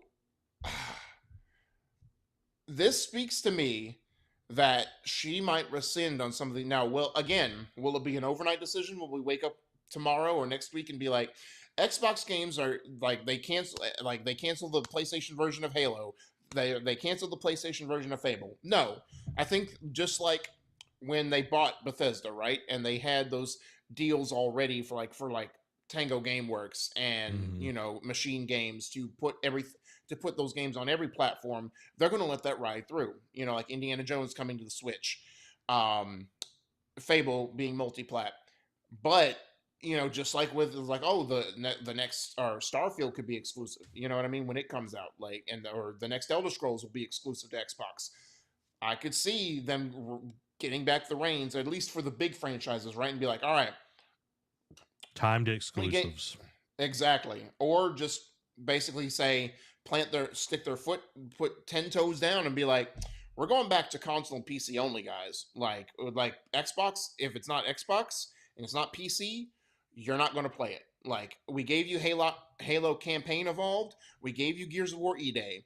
Now the next Gears of War, Gears 6 or whatever they decide to do, going to be in house at Xbox. Only on Xbox. If you don't own an Xbox, sorry to see it. Um, Again, I could see that. I could see maybe reversing this decision about maybe reining in, like, oh, Game Pass is not actually doing that well on these devices. Maybe taking that off and getting away from that. I don't know. I don't know what this means. I don't know, like, what all this could entail, like how much. I feel like she would, like, her wanting to understand the whys, because again, there was talk about how, oh, she's kind of also new to like the social media interaction, and like getting upsetting the core fan base. Well, some of the core fan base is trolls, Oh yeah. and if you listen to too many voices, like, it's like, I think someone says like, oh, she's taking advice from people on Twitter. I'm like, Twitter is the worst cesspool of social media and should not be taken with any kind of truth, at all. And so it's like, if you take your merits from that and like the truth from that, like what gamers want, you're already setting yourself up for failure. And hopefully, again, partnering, like having Matt Booty under his wing, and like having Phil and Sarah still kind of mentor her through like the summer, essentially, Yeah. I think will help mediate a lot of that. But at the same time, you don't take a group consensus. Like, this is not a democratic approach. You know what I mean? Like, let's rein it in and actually think for ourselves just a little bit. Yeah. Well, the thing that I want to point out is the lifetime value. Yes. I think that is very, very important because, okay, you put out a game, it costs you 25 million, let's say. All right. Mm-hmm. And you put it out on everything, and week one, you make 10 million. Yeah. Okay. It's pretty good. Pretty good return Mm-hmm. on the Yeah. first week. Yeah. But you look at the next year and you've made 50 million because you put it on all consoles, and then you break it down by like each console. It's like, okay, Game Pass, we made this much money. People actually bought it because they don't want to buy Game Pass. And then Mm-hmm. how much did we sell on PlayStation? How much did we sell on the Switch 2? How much did we sell on just PC. PC? And you look at that and you see, okay, this, let's say Halo campaign evolved, this did really well on PlayStation. Mm-hmm. And it's like, okay, well, that's going to shade the decision for the next Halo. Is it going to be Xbox exclusive? Are we going to make it play on Nintendo when we only saw a small install base of? I know Halo campaign evolved is not going on the Switch from Yeah. Yeah. at the moment, but it's like you look at that and you see, okay, is it worth is the juice worth the squeeze? Right. Lifetime value, I think, is the way to really look at this compared to the knee jerk reaction of day one sales, a week, a month. Like, you look at it and you really, like, I think data driven decisions are good to a degree, but I think this is a good way to look at it compared to just, oh, well, it should be on Xbox. It only needs to Yeah. be on Xbox. One thing I want to ask you, Derek, Mm-hmm. what do you want to see the future of Xbox?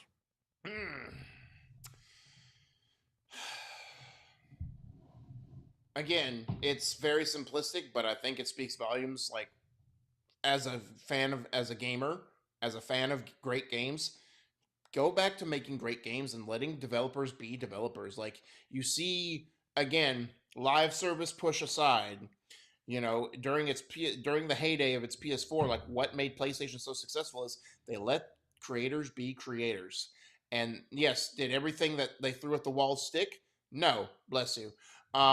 Did everything at the wall stick? No, but the it most of it stuck more often than not. Xbox needs to do that, and I know they're right now. Xbox is doing what PlayStation 3 did, where they just kind of let people just do weird, wacky things and just hope something would resonate with fans and they could maybe push it to be the next franchise or whatever. Yeah. And I know they're letting Obsidian be like the front runner of that by just letting them make whatever. And again, a lot of Obsidian stuff has stuck, but again, quality over quantity. Like we talked about a couple weeks ago, Obsidian put out 3 or 4 games last year.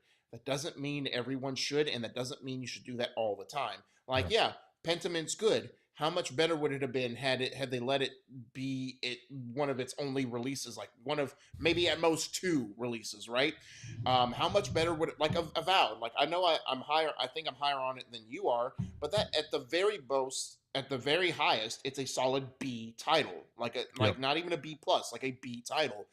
If they didn't have their focus split on Grounded and Outer Worlds 2, all that kind of stuff, like how much better would Avowed have been had they just let them given them the time to just let it gestate and make it just even better than it already is. Like we wouldn't have bad Gears of War games. We wouldn't have bad Halo games if they let the Coalition and 343 just be themselves instead of having to shoehorn in these legacy games and basically put all the pressure on them. It's like you got to continue the legacy about what Bungie and what I always forget Cliffy B's studio. Epic. Epic Games did. You got to live up to them.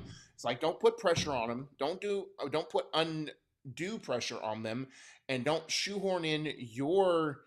Just because you see stuff trending doesn't mean you have to basically hold them under their feet to the fire and basically say you have to shoehorn this in or your game's not getting greenlit. So let creators be creators. Yeah, don't force live services. Yeah. So for me, I want to see the return to great games as well. I definitely think that they need to hone in on what they want to be known for. Yes. Kind of like how PlayStation is, they're known for first person games. They are not known for anything else. Like, yes, we did get Helldivers 2 last year. That is a second party studio, Arrowhead. That was a fluke of a live stream game, a live service game. And I love it. I love Helldivers. I'm glad it did well. Everything else that has been live services sucked and died very, very quickly. What I want from them is they need to revisit some things. The price of Game Pass. Yeah. Should Game Pass be $32 or whatever for Ultimate? No. Okay. It's like, how many people, like, was that increase? Like, are you making more money than you did before when it was cheaper and you had more subscribers? Like, looking at these things, and it's like, let's make some decisions. Let's like really look at this. It's like, are we like raising the console prices? It's like, we're struggling as it is to sell these freaking things. Is making the Xbox Series X give it away now. Yeah, it's like, is it making it $800 actually going to sell anything? I don't know. So that's what I want. I want Coalition to actually get to make more Gears games. Yes. Because they've literally been supporting every freaking body else and not being able to make their own stuff. So it's been quite annoying for Gears of War fans. 100%. So any final thoughts? Like that's pretty much our last article for this Xbox bonanza as we've gone through the whole night. Thank you for everyone who has stuck through this. I know it has been a long and arduous trek through all this muck we read, but any final thoughts, Zach, on Xbox and all this news? Derek, I'm going to make a prediction. Oh, here we go. Let's go. I'm going to make a prediction. Zachradamus. Yeah, there we go. That's what I'm going to call myself. I am predicting. I'm feeling from the orb. Okay, the orb is lighting my path. Okay, this new CEO, head of Xbox, is going to last 2 years. Oh, really? So in other words, you think that she's not gonna? Is it gonna be just because like she's gonna do some unfavorable things, or you think she's not gonna handle the pressure? She's not gonna. I'm not wishing this on her. Okay, Yeah, I just right. think because of her going from Phil to her, kind of like Nick Saban to whoever the Joker is right now. Yeah, Kalen DeBoer. Yeah, like he's always going to get compared to Nick Saban. He's Yep, never going to be good scrutinizing enough. Yeah, everything. never going to be good enough. And that's what's going to happen here. And because she doesn't understand gaming as well, people are going to dog her all the time. And eventually it's just going to be like, is it really worth it? Like, Yeah, like it doesn't matter how good you are at your job, the great things that you do, when you get beat down every single day by crazy people on the internet, is it worth bullied. dealing with? Yeah. Yeah, they're gonna bully her out of a job. Yeah. That's what I feel just from the week that we've had. We clearly already see that, especially like I love Ryan McCaffrey. Like he is combative though. And Yeah. him calling her out like is just a showing of what is to come. Yep. 100%. So So I just wish everyone the best. I don't. Amy, is that? I mean, hey, you called it. Like you're gonna make this a shtick, every week somehow, every some week. way. Um, but I wish everyone at Xbox the best. Yes. I wish Phil, the best at whatever he does next. I know he's retiring, whether it's just retiring or whether it is a Reggie and goes on to, do some other businesses. Hopefully not GameStop. I was like, do you think Phil's going to Dude, GameStop? I promise you, if Phil takes over GameStop, I will lose my stuff. You know what I mean? I'm just like, why? Let it, Phil, do what you are for the people. Shut down GameStop. That's all I'm saying. Yeah.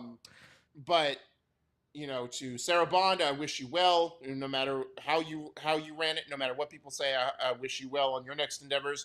Asha, I know we have our skepticism, but I wish you the best. Yes. I hope you take whatever this guidance that Matt Booty and then Sarah, however long Sarah Bond and Phil are with you, through this grace period. You take what they say with full open ears, open mind, not just closed off and just stand firm. Like I know everyone has to bow to big corporate at some point, but it's like stand your ground as much as you can until your job is threatened. You know what I mean? And then think about whether the job's for you or not. Yeah, I agree. Now, guys, we're not done yet. We got a little bit of Patreon quick hits. So it's time for the Patreon quick hits. The Patreon quick hits are brought to you by our wonderful patrons. Go support the Nerd Cave by getting your very own Nerd Cave membership to help us continue to make awesome shows just like this one. Become part of the ship, part of the crew by going over to patreon.com/nerdcave and supporting this 1.5 person business. Now, the Patreon quick hits. Starting off, Christopher Judge says T.C. Carson will voice Kratos in the God of War trilogy remake and will feature a new fighting system and new content. Ooh, you got me excited on that one. Christopher Judge also says you'll be hearing about what they're doing, them being Santa Monica proper, and Corey's team, probably in late summer. So, September state of play. We'll see. Destiny 2 Shadow and Order release delayed to June 9th as it is undergoing large revisions. Todd Howard shuts down chatter of Starfield 2.0, but says Bethesda has been doing a lot of work that they like a lot. Todd Howard says Bethesda is being incredibly cautious with AI and not using it to generate anything. Control resonant influences include The X-Files, Neon Genesis Evangelion, and more. Ubisoft Toronto has laid off 40 staff, but the Splinter Cell remake remains in development. Speaking of bad decisions, like, hey, we're going to lay off 40 staff, but don't worry, guys. The Splinter Cell remake, which you've been clamoring for forever, that will probably be crap, still on. Slay the Spire 2 reveals 4-player co-op and March 5th early access release date. Razer launches an expensive, even more premium Huntsman mechanical keyboard. Neo 3 hits 1 billion sales worldwide and is a series' fastest selling game to date. Midsummer Studios is closing down, and the co founder, Jake Solomon, shares pre alpha footage of the life sim game Burbank. Near Automata and digital shipments and digital sales hit 10 million as video teases to be continued. Pokemon Fire Red and Leaf Green are out now on Switch and Switch 2. A Pokemon Presents is airing tomorrow at 8 a.m. Central. Yves Guillemot says 2 Far Cry games are in development as he fends off questions around nepotism and his future at the company. Hey guys, don't worry about what I'm doing. We got 2 Far Cry games in development. They'll be crap, but we'll have superstar actors as the villains who won't do much. But I digress. PS5 and Call of Duty lead respective sales in a quiet January. Saudi-owned RTS takes full ownership of Evo. Chris Stockman says Saints Row franchise is dead, as Embracer has ghosted him over his ideas to revive the IP, and Embracer remains quiet on the response front. BioShock movie is reportedly being lined up to launch alongside the new BioShock game. Ubisoft appoints Assassin's Creed leadership team made of series vets. Bungie issues warning to would-be cheaters ahead of Marathon launch that they will be permabanned with no second chances. Tencent shuts down studio backing Assassin's Creed Black Flag and Valhalla's creative director. Mouse PI for Hire release date has been delayed to April 16th. The Simpsons hit and run creator Radical Entertainment is back in action as new Radical Games. Expedition 33 animator has moved to Poland to join the Witcher 4 dev CD Projekt Red. Warhorse Studios confirms Kingdom Come Deliverance director is shifting away from game development. Krafton continues AI push by promoting Kang-wook Lee to newly created Chief AI Officer role. Horizon Hunter's Gathering closed beta test is kicking off this weekend. Amazon's God of War series casts Ed Skrein as Baldur. Nacon files for insolvency days before its big showcase and just over 2 weeks before Greedfall 2 releases its full 1.0 version. Pokemon Go will move away from paid tickets following years of premium extras to a great focus on paid event passes. Overwatch Rush announced a new top-down mobile game developed by Blizzard. Amazon Games cancels failed Battle Royale attempt King of Meat less than 6 months after launch. Amazon Game Studios pulls out of publishing Maverick Games' narrative-focused racing game. Liam McIntyre has been working on Marvel's Wolverine for nearly as long as his own son has been alive.